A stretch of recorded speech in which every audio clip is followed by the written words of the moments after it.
বলছি কোথায় যাচ্ছি, এক গোছা সেফটি পিন আর টিপের পাতা নিয়ে। উফ, ওয়েট করতে পারে না। আপাতত আমাকে ওয়েট করতে হচ্ছে রিক্সার জন্য। অনেক ঘেমে নিয়ে আমি একটা ফাইনালি রিক্সা পেয়েছি।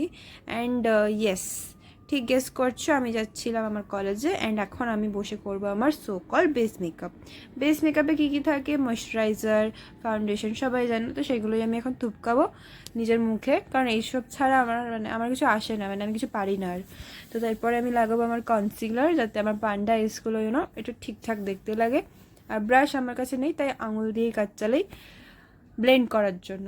এনিওয়ে, তারপরে আমি একটুখানি ফেস পাউডার মেখে নিলাম, যাতে বলে একটু প্যাকড আপ হয়ে যায়।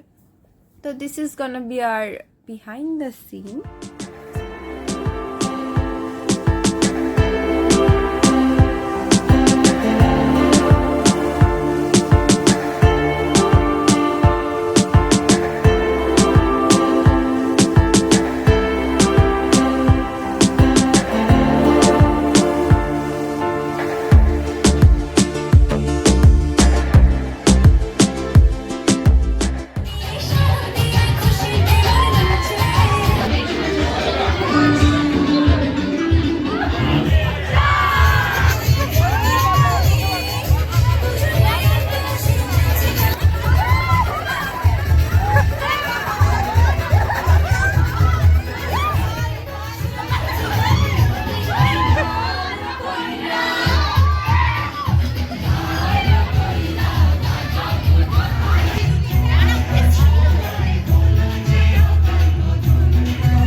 দেখে কি বুঝলে তোমরা? হ্যাঁ, আজকে ছিল একটা ফাংশন, আগমনী আমাদের কলেজে। এখন আমরা চললাম আমাদের বাড়ির দিকে। তোমরা ভালো থেকো সবাই, দেখা হচ্ছে পরের ভিডিওতে। সবাই খুব এনজয় করো পুজোতে।